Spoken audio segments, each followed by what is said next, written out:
Greetings from the age of stone tablets to this age of digital scrolls. I, Moses, once a shepherd of both sheep and people, find myself in this rapidly evolving world, trying to make sense of these things just as you do. Throughout history, the task of interpreting ancient texts, especially sacred scriptures like the Bible, has engaged the minds of scholars.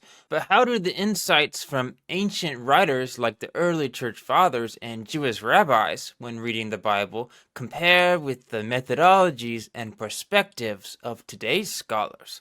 How much importance should we put in what they have to say? While not perceived as directly touched by the divine, their reflections hold significant gravitas. They were privileged in ways that might seem foreign to our Wi-Fi connected era. The early church fathers might not have had personal encounters with the New Testament writers, but their timeline allowed for a direct or near direct link, a unique hotline for scriptural clarity. Picture this. Irenaeus had ties to Polycarp, who knew the Apostle John, a confidant of Jesus himself. It's undeniable that Irenaeus was privy to some words of Jesus, though discerning which thoughts that came from Jesus remains our challenge. Those ancient interpreters had a mastery over Greek that would put many modern scholars to shame. They were fluent in the idioms and phrases of their epoch, expressions that have become cryptic over time.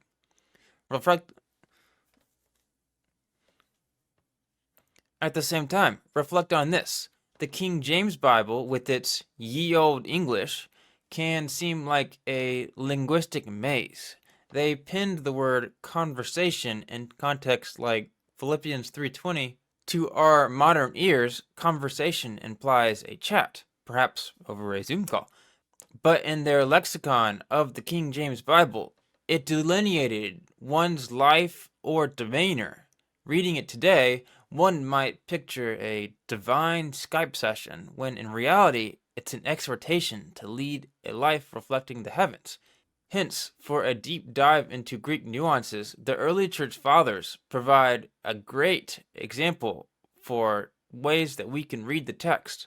At the same time, because the language changed over time, might slightly be off the mark.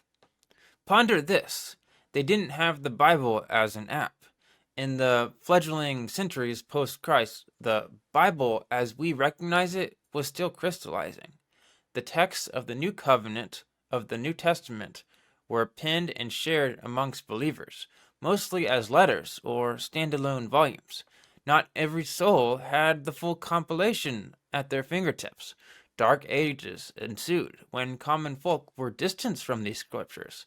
They didn't have access to the Bible at all, and when they did chance upon a manuscript, there was no verified tick assuring its authenticity. Precision in transcription blossomed only later, and translations, whether of the Old or New Testament, had their pitfalls. A glaring example, Augustine's doctrine of original sin came from a mistranslation of Romans 5:12. A really big challenge in the early church was that very, very few early church fathers had any idea of how to understand Hebrew, the original language of the Old Testament. The scholars of old often took extremely long trips to access some of these manuscripts, and therefore it was not easy to just pull up the Bible app to check a text. Their tenacity was commendable, but we must grasp that their interpretations were bounded by the texts they could physically acquire.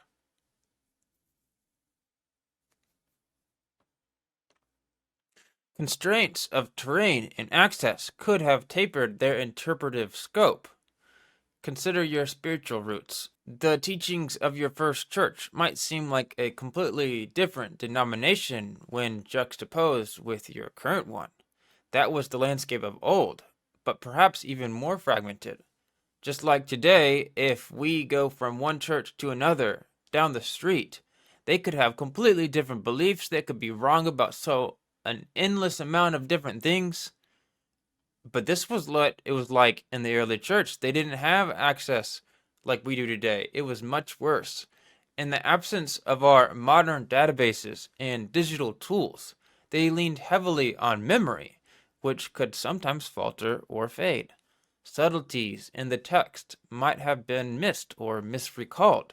Their Google was their memory without the convenience of quick searches for varied context or recognizing recurring motifs. These sages also inhabited an era where myths passed through voices from one generation to another generation were an integral part of their thought process and how they thought about other biblical texts. There could be cultural traditions that affect how they read the text, almost as if they had an extra text in their heads that wasn't the Bible, and they would assume that was part of the Bible because of tradition. Such proximity to the folklore of their age might occasionally smudge the line between authentic biblical texts and popular cultural narratives. When our gaze shifts to the Old Testament, it's evident that comparative studies, now a staple, were perhaps a luxury that many couldn't indulge in.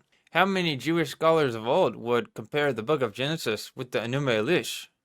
The absence of such comparative lenses might have given rise to interpretations that overlooked the broader canvas of the ancient Near East. In other words, how they thought. If we don't understand how they thought, how are we supposed to understand how they read the Bible? Given that they might have struggled to resonate with the mindset of the original scribes, expecting the early church fathers to unlock the scriptures perfectly seems ambitious. Now, thanks to digital archives and data clouds, our understandings of terms like the image of God has evolved and refined in order to completely understand how it was used back then. In surveying Jewish writings from the intertestamental period, a kaleidoscope of interpretations emerges, like from the Book of Enoch all the way to Jubilees.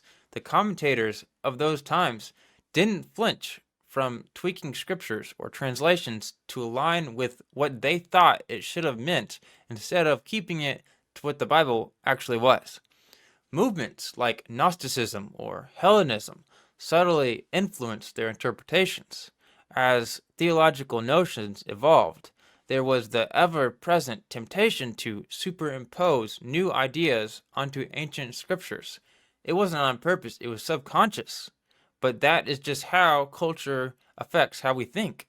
Moreover, the absence of a meticulous concern for the original context of the scriptures renders some of their readings slightly jarring to our modern sensibilities.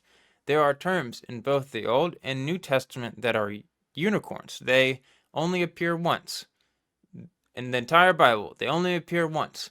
In that way, it's very difficult to translate them. Accurately translating was and remains a Herculean task, but our advantage today lies in the wealth of all the different cousin languages that we have of Greek and Hebrew. And we have these different resources available at a click, aiding us in approximating the original intent with increased accuracy.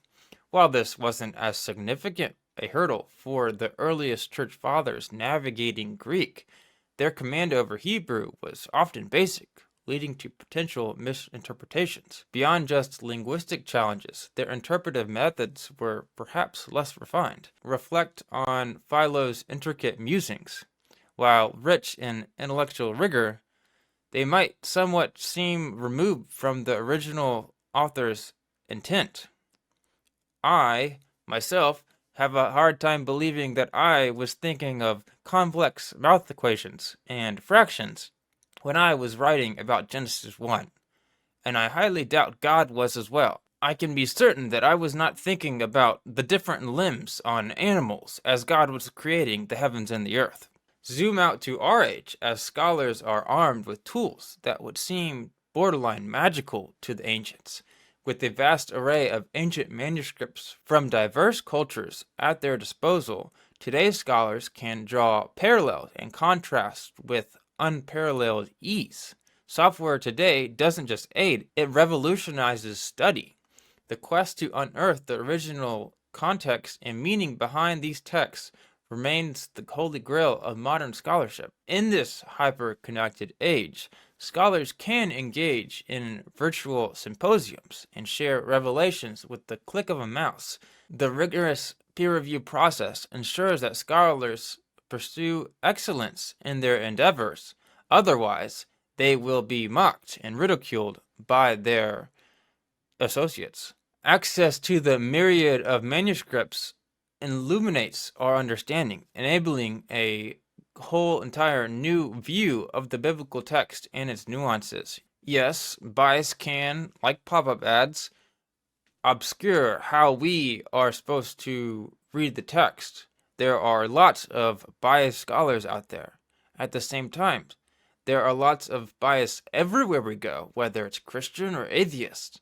The question is, are we using our resources to find out what the biblical text says? That is what's most important. Many of today's Christian scholars champion the Bible with unwavering conviction, shaping the translations you encounter. There are many, many great Christian scholars that are able to help us understand how to read the Bible. For example, the translation that you're reading today of the Bible is created by these scholars. We would not be able to read these texts if we didn't have all of the scholars throughout the centuries that were able to translate from Hebrew and Greek into English. In the epic narrative of interpreting ancient chronicles, both the echoes of antiquity and the voices today resonate with unique perspectives. The early church fathers and Jewish rabbis can offer great, deep insights, but they also come with pitfalls. Putting value into what they had to say can be great, but can also have some deficiencies. If this discourse resonates with you, ensure that you hit the subscribe button so the digital algorithms keep you in this loop. Here's a thought to ponder. How pivotal do you deem the insights of early Jewish and Christian writers? Should alarm bells ring when a viewpoint previously absent in church history emerges? Is it something to ignore or be thankful that God allowed us to have access to such resources and ideas?